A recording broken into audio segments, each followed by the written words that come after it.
Wishes కూడా please. చదలవాడి Srinivasarao జీవిత ఖైదీ చేశారు. అలాగే మాతృదేవోభవ హిందీ సినిమా చేశారు. తులసి అనే మనీషా కొయిరాలా ఇర్ఫాన్ ఖాన్ పెట్టుకుని అది చేశారు. దాని తర్వాత ఏ ధర్తీ హమారీ అని చెప్పి నారాయణమూర్తి గారితో హిందీ సినిమా చేశారు. ఇప్పుడు ఆల్రెడీ అర్బాజ్ ఖాన్తో ఒకటి హిందీ సినిమా రన్నింగ్లో ఉంది. ఆల్రెడీ ఫినిష్ అయిపోయింది షూటింగ్. సో సినిమాల పరంగా చూసుకుంటే ఎప్పటి నుంచినో ఆయనకి సినిమాల మీద డబ్బులు వచ్చిన దానికంటే కష్టపడి ఆ టెంబర్వుడ్లో వచ్చిన ప్రతి పైసా తీసుకొచ్చి సినిమా ఇండస్ట్రీకి ఆయన ఖర్చు పెడతా ఉంటారు. కరోనా టైంలో ప్రతి ఒక్కళ్ళకి ఆయన సొంత డబ్బులు ప్రొడ్యూసర్స్ కౌన్సిల్ ద్వారా పేస్టింగ్ బాయ్ నుంచి రిప్రజెంటేటివ్స్ వరకు, డిస్ట్రిబ్యూటర్స్ వరకు, ప్రొడ్యూసర్స్ వరకు ఇండస్ట్రీలో ప్రతి 24 క్రాఫ్ట్లకు కూడా మొత్తం అందరికీ డబ్బులు సహాయం చేశారు. దాని తర్వాత దాదాపు 38 కోట్లు అనుకుంటా చిత్రపురిలో ఒక 4650 మందికి ఆల్రెడీ బ్యాంకు ఎన్పిఏ అయిపోయి ఆక్షన్కి వెళ్ళిపోయి అందరిది క్లోజ్ అయిపోయే పరిస్థితిలో ఎవరు అడిగినా, భారతదేశం కాదు ప్రపంచంలో ఏ మూల ఎవరిని అడిగినా ఒక్కళ్ళు కూడా పైసా సాయం చేయకపోతే అంతమంది రోడ్డు మీదకి వస్తారు, అన్ని కుటుంబాలు రోడ్డు మీద పడతాయని చెప్పి ఆయనకి ఒక 2 లాయర్లు ఉంటారు, అడ్వకేట్స్. వాళ్ళు చెప్తే వాళ్ళు చెప్పిందే తూచా తప్పకుండా చేస్తారు. ఆయన జీవితంలో ఎప్పుడు కూడా వాళ్ళని కాదని చేయరు. ఫస్ట్ టైం వాళ్ళు ఇవ్వద్దని చెప్పినా కూడా, ఇది లీగల్ కాంప్లికేషన్స్ ఇబ్బందులు ఉన్నాయని చెప్పినా కూడా 4650 కుటుంబాలకు నేనున్నానని చెప్పి ఆయన డబ్బులు ఇవ్వటం జరిగింది. ఇప్పటికే ఆ డబ్బులు రాలేదు, వస్తాయని ఆశిస్తున్నాం. సో అది పరిస్థితి. సో అట్లా ప్రతి దాంట్లోనూ ఆ మధ్య మన దిలీప్ సింగ్ అని చెప్పి నెల్లూరు ఒక డిస్ట్రిబ్యూటర్, ఆయన క్యాన్సర్ అని అంటే ఇమ్మీడియట్గా గౌబా తీసి 50,000 రూపాయలు ఇమ్మీడియట్ క్యాష్ ఇచ్చారు. అలాగే ఝాన్సీ గారు మనకి ఇంతకుముందు ఖైదీ ఇన్స్పెక్టర్ అని చెప్పేసి సుమన్ గారితో ప్రొడ్యూసర్గా చేశారు. ఆవిడ మీడియేటర్గా 1963 నుంచి ఆర్టిస్ట్గా కూడా ఉన్నారు. ఆవిడ క్యాన్సర్ వచ్చిందని తెలిస్తే ఊరిని పక్కన మేము ఇద్దరు మాట్లాడుకుంటా అంటే ఇమ్మీడియట్గా గౌబా 1,00,000 రూపాయలు తీసి ఆయన ఇచ్చేసి ఇంకేం కావాలన్నా నేను ఇస్తాను అంటే, ఎవరిని అడిగితే అన్నం పెడతారు, అమ్మాయినా అన్నం పెడతాది, ఆయన అడగకుండానే ఆయన ఆ సేవా దృక్పథం అవన్నీ చేస్తుంటారు. చేస్తూ ఉండే తర్వాత బెచ్చగాడని చెప్పి ఒక తమిళ సినిమా చేశారు.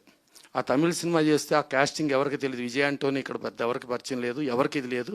సో ఆ బెచ్చగాడు కంటెంట్ నాకు నచ్చింది, ఆ అమ్మ కోసం అతను పడే ఆ తాపత్రయం నాకు నచ్చింది అని చెప్పి ఆ సినిమా 100 రోజులు డెఫిషిట్ లేకుండా ఆంధ్రప్రదేశ్, 2 రాష్ట్రాలు Andhra Pradesh Telangana extraordinary super hit. ఆ సినిమా వేసిన 6 రోజుల తర్వాత ఒక పెద్ద హీరో సినిమా వచ్చి అన్ని చోట్ల తీశారు. ఆ పెద్ద హీరో సినిమా మార్నింగ్ షో పడంగానే మ్యాట్నీకి సార్ కొంచెం మాకు బెచ్చగాడు ఇస్తారా అని అడిగారు.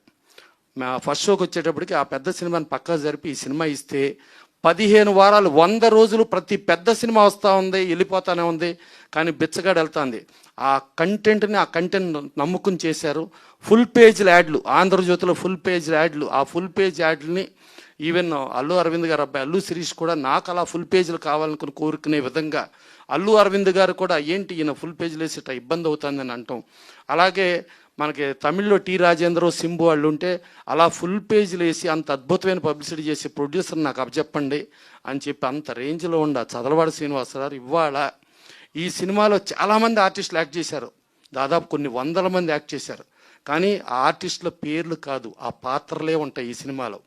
ఈ సినిమాకి కంటెంట్నే హీరోగా నమ్ముకుని, ఆ కంటెంట్ కథనంనే నమ్ముకుని ఆయన ఇవాళ స్క్రీన్ ప్లే, కథ, డైరెక్షన్ మొత్తం అంతా, అంటే కథ శ్రీనివాస్ చేసినా కూడా దాన్ని డెవలప్ చేయటం అన్నీ కూడా ఆయనే నమ్ముకుని చేశారు.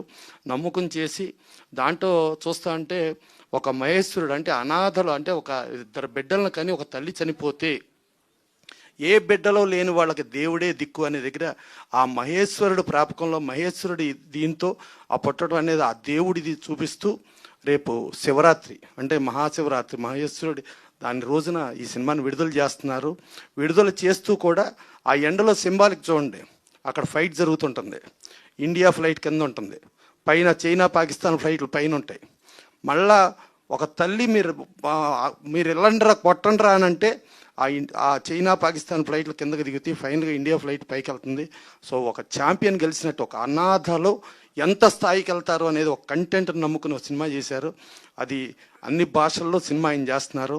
ఆయన చాలా ప్రెస్టేజ్గా, ఆయన ఎంతో నమ్మకంగా ఇది చాలా గొప్ప సినిమా అవ్వాలని చెప్పి కంటెంట్, దీంట్లో స్టార్లు వాళ్ళు కాదు, కథనమే స్టార్లు. వాళ్ళని నమ్ముకుని ఈ సినిమా చేస్తున్నారు. గ్యారంటీగా ఈ సినిమా సూపర్ హిట్ అయ్యి మా చదలవాడ శ్రీనివాసరావు నమ్మకాన్ని వెయ్యింతలు చేస్తూ ఆయన ఇంకెంతో మంది కోట్లాది మందికి సహాయ సహకారాలు చేసేటట్టుగా ఈ సినిమా ఉండాలని కోరుకుంటూ సెలవు తీసుకుంటున్నాను. థ్యాంక్ యూ ప్రసన్న కుమార్ గారు, థ్యాంక్ యూ సో మచ్. ఇప్పుడు సత్యకృష్ణ